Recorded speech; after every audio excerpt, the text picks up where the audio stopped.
this video, you're going to learn our top 5 favorite team building icebreakers. These activities are guaranteed to help your teams with connection, with getting to know each other, with having fun, which is the main thing in these workshops or sessions that you're running, and with getting your team into that creative and collaborative headspace. We've run these exercises in facilitation trainings, in design sprints, in design thinking workshops, in product strategy workshops. We've run them in team offsites, and I even ran them in schools when I was a teacher back in the day. They're super versatile and they're perfect for all groups of people who want to work together and collaborate in a better way. So here are our top 5 favorite team building icebreakers. Let's get started. Icebreaker number 1 is called Zombie Apocalypse.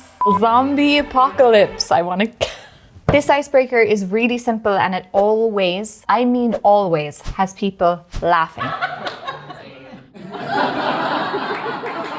This icebreaker, it's a really nice exercise to help people get to know each other, but it also gets people into that creative headspace that you want them to be in when they need to actually tackle big problems. So let me show you how to actually run it. First of all, how much time do you need? You need about 20 minutes on the timer. So 10 minutes preparation time and then 10 minutes for presentation. So the materials that people need, you don't really actually need anything but just a group of people. But if you want people to visualize some of their ideas, you can give them some paper and pens. So step number 1, divide everybody into teams of 3 to 4 people and you're going to announce the scenario. The scenario is a zombie apocalypse is going to happen in the next 20 minutes. Step number 2, announce the challenge. Each team has 10 minutes to decide what 3 items they're going to actually gather from the local shopping mall to help them survive this zombie apocalypse. Remind the teams to think strategically and creatively and to just think outside the box. Just think big. What items are going to help that team survive the longest? Step number 3, you're going to ask the teams to present and share what items they actually gathered. Have each team come up to the top of the room and explain exactly what 3 items they chose and why those 3 items are best for their survival. Once again, here you want to encourage them to be a bit silly, a bit fun, a bit playful. A raft, a machete, and rollerblades. A flamethrower,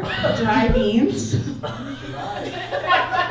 as our food source, protein, filling, fiber. Everything you need as you're running from the zombies. Then we went to crossbow and arrows because that's a renewable resource. You can continue to make arrows, but these guys haven't fired one yet. So we here at AJ&Smart use this particular exercise in our facilitation trainings, and we use this as an example of how an unstructured discussion might actually feel. So we give them the prompt, we get them involved in the icebreaker. The whole intention behind it is for them to have fun, but there's a secondary objective behind it. And what we do is we get them to reflect afterwards of how it actually felt to be part of this exercise. Did they feel that it was a bit chaotic? Did they feel that there were certain people taking over the discussion? Did they feel that some people didn't really know how to get into the conversation? It's the perfect exercise to highlight all the different challenges that happen in groups in general. So it's up to you how you use this one. You can just use it as an icebreaker to get people connected, having fun together, just letting loose. Or you can use it strategically as an example of what can actually go wrong when a discussion is unstructured and there's no clear rules, there's no facilitator steering the ship, there's no guidance. Okay, so now it's your turn. What would your 3 items be if a zombie apocalypse was about to happen in the next 20 minutes? Let us know in the comments below. Icebreaker number 2. It's called rock, paper, scissors. You probably know it, you probably love it, you probably played it as a child. Now I'm here to tell you that you need to bring it into your workspaces, into your trainings, into your retreats, into basically anywhere where people need to come together and collaborate. Basically what this activity guarantees is an actual explosion of energy right at the beginning of your sessions.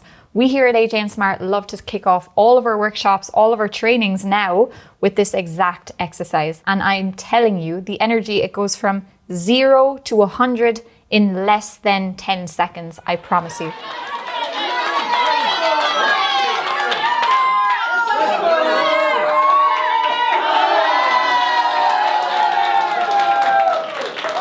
Let me show you how to actually run it. So how much time you need for this activity depends on the group size. So for example, we ran it recently with about 60 people and it took us about 10 minutes to do the whole thing in total. So you can use that as a rough guideline. What materials you need? Absolutely nothing except for your team and their enthusiasm and excitement and resistance at the very beginning, because nobody actually wants to get up and do it until they're in it.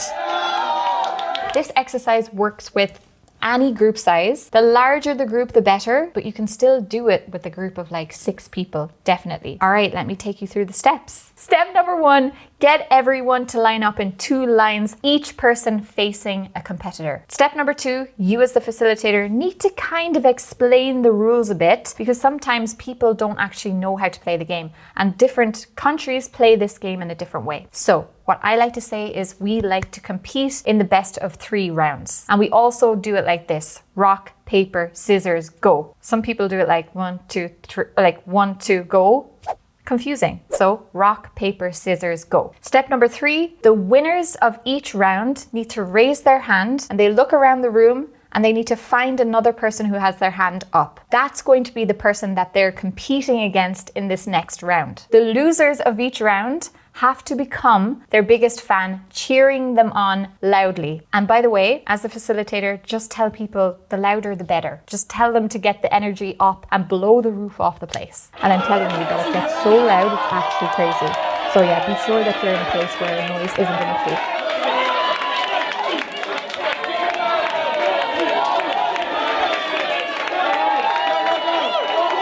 Step number 4 is the final showdown. So people are playing out the games, and by the end of it, there's going to be 2 people left competing against each other. You're going to have half of the group screaming for one person and the other half screaming for the other. And basically what you do is just let them battle it out for the win. And what we like to do here at AJ&Smart is we always have some sort of silly prize at the very end to give the winner. For example, in our last training, somebody actually got one of our Pierce Brosnan aprons. By the end of this activity, you're going to feel the energy in the room. Everybody is going to be laughing. Everybody is going to feel connected. It's a perfect way to break the ice and get people ready for the session ahead. So if you actually want to see this taking part in real time, then definitely check out this video.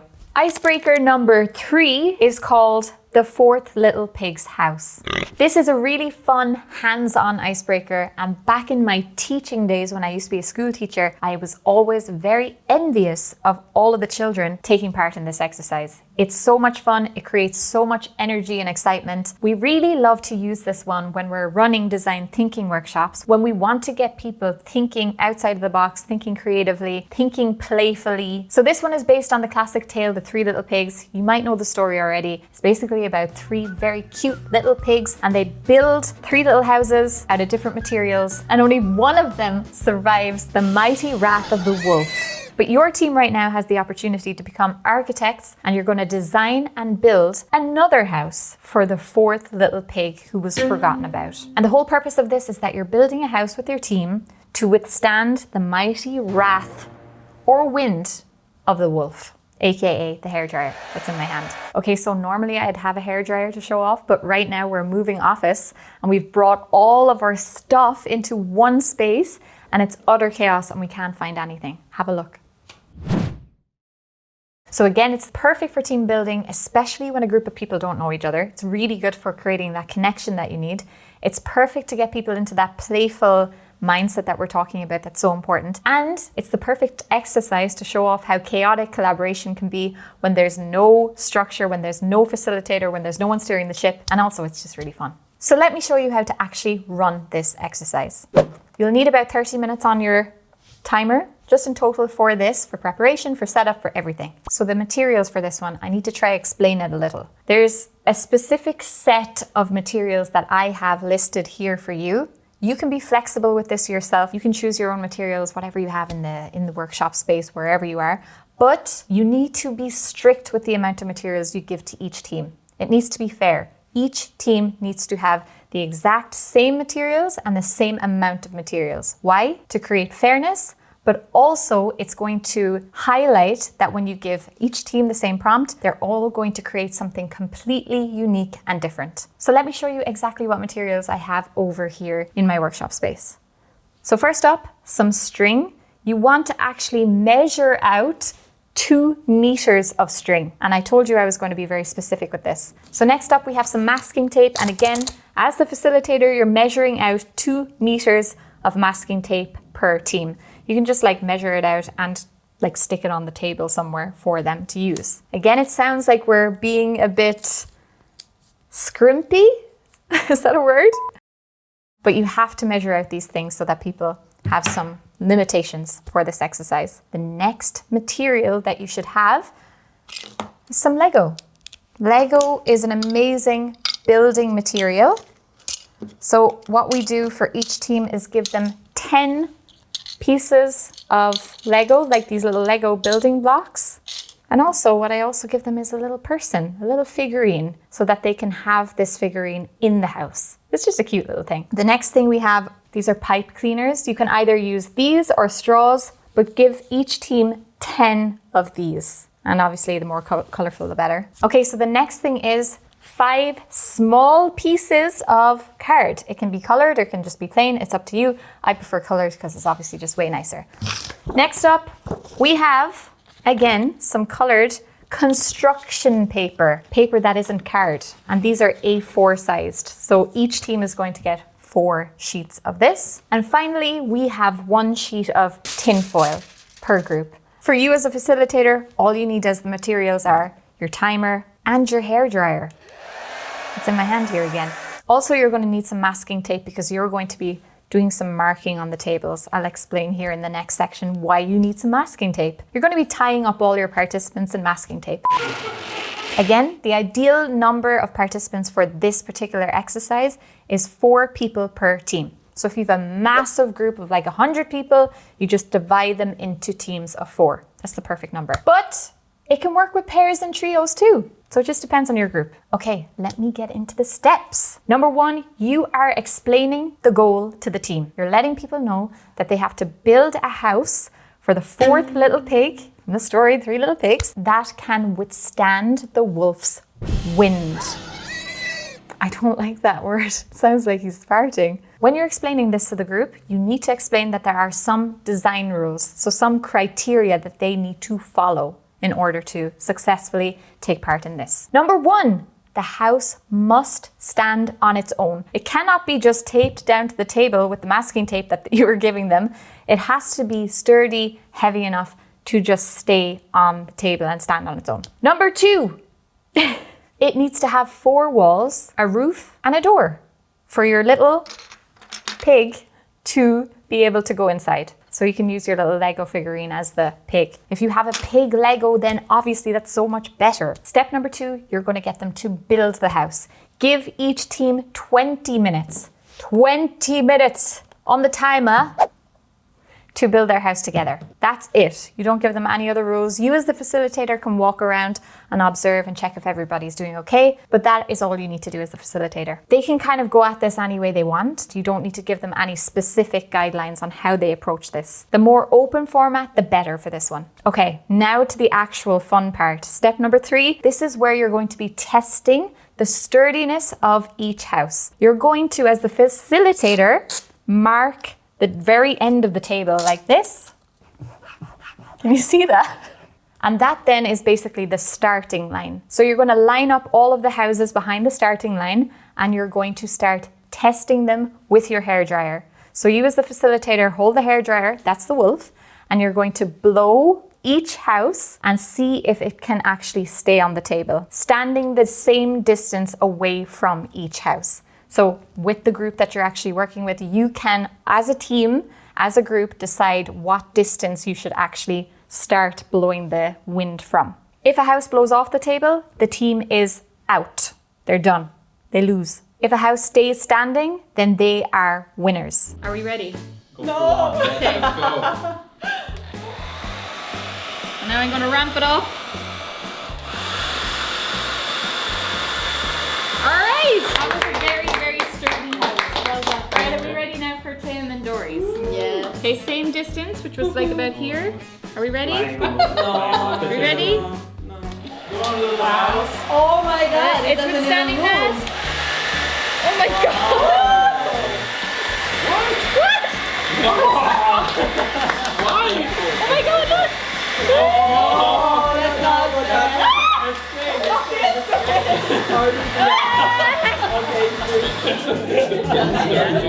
Hey! Big high five. Yes. Thank you. Yes. get something. The winners get Workshopper Playbook, an amazing book about running workshops. Hey, thank you. And also some honey, just for yourself. Oh, thank you. There you go. It's used honey. It's used honey. It was on Jonathan earlier. Step number 4, this is your debrief session. So you as the facilitator, just around that table, you're going to talk about how the whole thing actually went. You're going to ask the teams to share what worked well, what didn't work well, if they were to do it again, what iterations would they actually make on the houses. The last step is very optional. Step number 5 is to vote. And this is just a really fun part. If you have a bit of extra time, you can let the group actually vote on the best design. And cheers and claps, so people who are clapping the loudest and cheering the loudest for each house, determines which house design actually wins. This is my absolute favorite icebreaker. I really, really love doing it. It's a great alternative to the marshmallow challenge. If you've heard that before, anybody watching this video, you probably have. It's chaotic, it's fun, and I guarantee it will have everyone laughing. Let me know if you've tried this before. I feel like I've created it. If you end up trying this one, please let me know in the comments because this one is near and dear to my heart. Okay, let's jump into the next one. Icebreaker number 4 is called Model Your Ideas with Lego. It's a mouthful. I know. If you think of a different name for us, please drop it in the comments below. Recently in our facilitation trainings, we've been actually experimenting with using Lego in our activities and our energizers. The exercise that I'm just about to show you is not exactly based on the Lego Serious Play methodology. It doesn't follow the same stages or anything. We're just really inspired by it and we're using it in our own trainings and just experimenting with using these bricks to help people actually collaborate better. All right, let's get started. This is how you run the exercise. You will need about 30 to 40 minutes in total, depending on the group size, depending on how deep you want to go into this exercise. But yeah, you need a good chunk of time to run this one because it's going to create so much connection, laughter. It's just amazing. Another thing that I absolutely love about this is that it helps participants express abstract ideas in a very tangible way. Sometimes it's very hard to actually articulate your ideas, and especially in a room full of people, using these Lego blocks to actually get your ideas out there and express your ideas in a tangible way can be really, really helpful and impactful. So for materials, all you need really is Lego. So each team is going to get a bowl of Lego. You don't need to actually measure out how many pieces each team has. You just need to make it look a bit even. I know that Lego Serious Play have these bags of Legos. In our case, we just have the classic Lego building blocks. We put everything into a big, huge box and then just share it out evenly between each group. So step number 1 is pose the question. You as the facilitator are going to pose a clear, open-ended question or a challenge related to the workshop or session's goal. This question is designed to encourage creativity and self-expression. You want people to really look inward, thinking deeply about the topic. In our last facilitation training, we had an orientation day. The whole purpose of that day was to build connections between the participants. So the question that we posed in this activity was, what does facilitation mean to you? But there can be loads of other topics. For example, if you're working with a team, maybe the topic is, what does success look like to you? Or what does collaboration mean to you? So step 2, this is something we like to do here at AJ&Smart because we're trying to get people practicing as facilitators, is each team chooses one person to be the facilitator of the activity. That person is basically just in charge of sequencing the discussions, just making sure that the discussions aren't derailing and going wild, and just keeping track of time as well. Just as a note, the facilitator who is assigned here is also taking part in the activity. They build their own model, they're taking part in every step, but they're just leading and guiding the team. Step number 3, individual build. This is where team members build their own individual model using their Lego bricks, which represents how they feel about the topic. So for example, what does facilitation mean to you? The individual is going to be building a little model that represents what facilitation actually means to them. So for example, I've just done my individual model of what facilitation actually means to me. And what I've created here is basically, I'm Buzz, I'm here at the very front, I'm the facilitator, and I'm the pilot of this plane. This is a plane, and I am basically getting people and getting my passengers from A to B. And basically what I'm doing is I'm steering the conversations, I'm understanding the different dynamics that are going on in the group, and I'm making sure that we're not getting distracted or derailed by other things that are going on in the room. In this phase, as the facilitator, you need to encourage the team that they don't need to think literally for this individual build. They can think more metaphorically. As you just saw, I've just created an airplane here. Give people 5 minutes for this section. So step number 4, this is where the team actually gets to discuss their individual models. So the facilitator of each team actually manages the discussion here, and team members take turns using about 30 seconds per team member, and they just discuss what their actual model means to them and how their model represents their individual thoughts. Step number 5, this is where the team is getting into planning mode. Led by the facilitator of each group, the team brainstorms how are they going to merge all of their individual ideas and their models to create one single model that represents the whole group's ideas around the topic. Here you're going to give the team 5 minutes to do this. Step number 6, this is the team build. So they've already planned and brainstormed how they're going to merge all their ideas, how each other's ideas fit into a single model. Now they're actually going to create that model. Give the team about 10 minutes here for this section. You can play around with this time depending on how much time you have in the session in general. This stage isn't just about grabbing your individual model and sticking it all together. This stage is about looking at other people's models, being inspired by them, adding things onto their own, taking things away, and making sure that it's one unified model that represents everybody's thoughts and ideas. Step number 7, the final step. This is where the teams actually get to present their builds to the whole entire group. Each group gets about 3 minutes to showcase their creation and explain exactly how it represents their understanding of the topic. The presentation format is entirely up to the group. They can have one person like the lead facilitator present it, or they can each present their own part of the model themselves. It's up to the group how they present it. Again, using Lego bricks, it's super flexible, it's really, really fun, and can be completely tailored to different session goals. Whether you're using it to form connections in a facilitation training, or whether you're actually defining team goals or team values, or generating ideas, it's an engaging and creative tool that we absolutely love to use here at AJ&Smart. And that's it.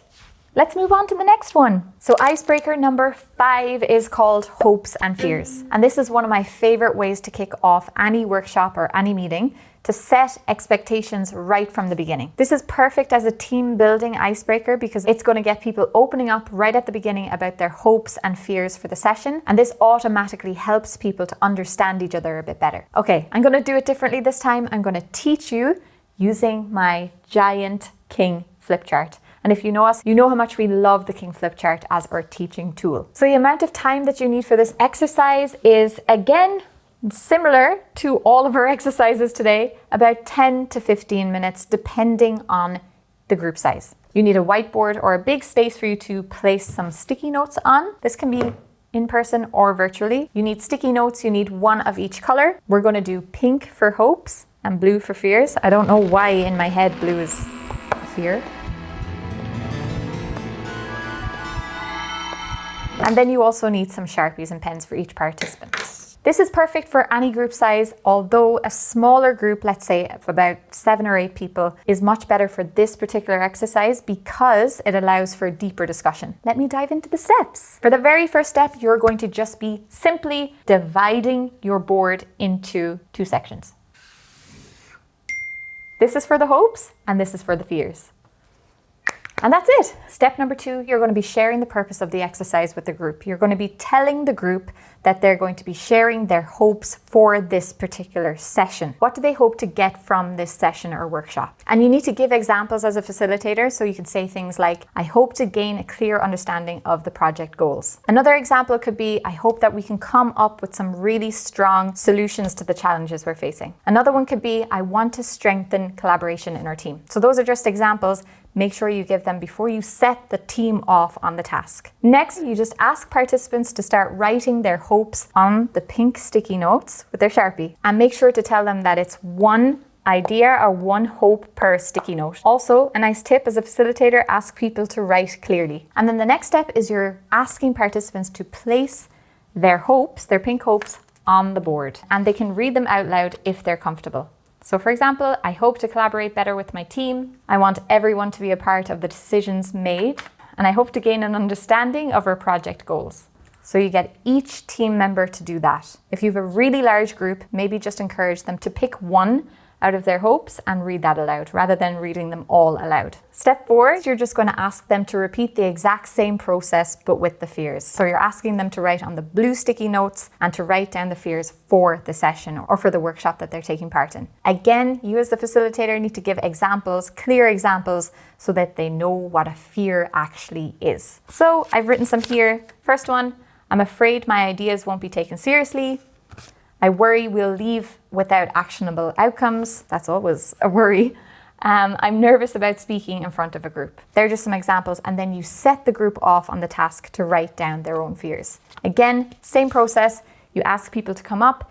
If people are comfortable to share their fears, they can share them out loud. If not, that's okay. They can just place them on the board. And by the end of it, you'll have a whole board of hopes and fears for the session. My favorite thing about this exercise is that right at the beginning, it allows people to actually express all of their feelings, get everything out, align their perspectives, and it helps them build trust with each other because they understand each other's viewpoints before diving into solving the challenge at hand. And that's Hopes and Fears. I hope you liked it. But that's not all. We have one more special surprise for you before we go, and it's a bonus icebreaker. This one is called speed networking, and I learned this one actually a few months ago when I took part in a Liberating Structures immersion workshop. You can also find this exercise in the book Liberating Structures. It's a really big book, but they also have a website called liberatingstructures.com. It's called impromptu networking in that we just decided to change the name because there's some adaptations as well of the exercise in our version of it. This is the perfect exercise to get people talking, connecting,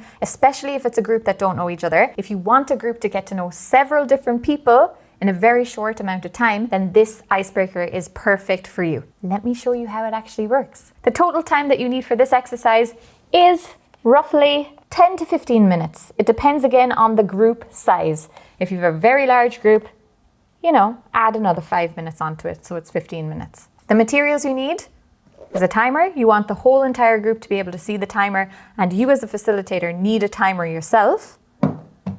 And you need some prepared prompts or questions related to the workshop's theme or specific goals. All right, let me just jump into the steps with you. Step number 1, you're going to be setting the stage as a facilitator and letting people know the reason behind why you're actually doing this exercise in the first place. You're going to be setting expectations and letting people know that the intention behind this is to connect with each other and to share some details about yourself. Step number 2, you're going to be sharing the open-ended prompts or questions with the group. So for example, the 2 prompts that really work with us when we're running facilitation trainings are, number 1, what big challenge are you bringing to this training or session? That one really works because you're immediately going to be able to relate to another person because maybe you have the same challenge. The second prompt that really works is, what do you hope to get from and give to this group? Again, this is a really great one because automatically you're relating to another person and understanding why they're actually in the room today. I really love the second prompt because it gives people an opportunity to really see similarities between each other, to figure out the real reasons why the person is actually in the room, and also the stuff that they find out about each other in the conversation. Maybe somebody is an expert or has expertise in a certain area, or maybe you have the knowledge in solving somebody else's challenge. These are perfect conversation starters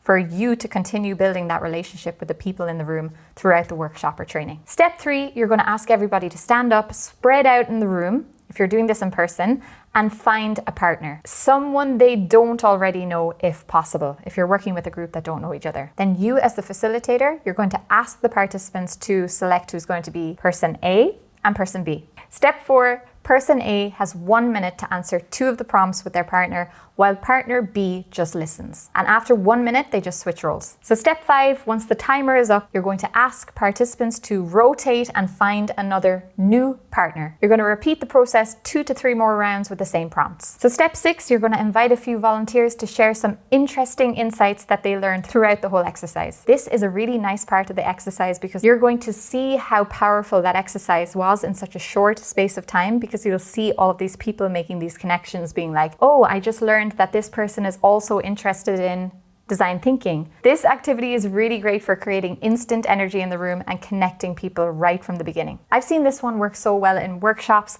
meetings, trainings, and conferences. You can use it anywhere, really.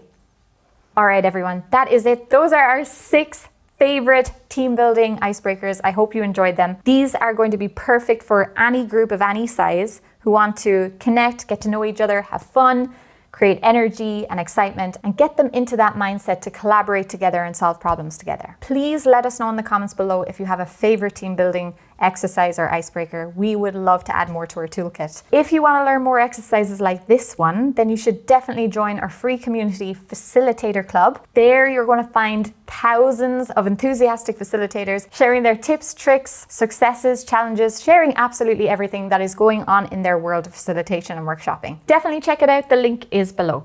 Thank you so much for watching. See you next time. Oh,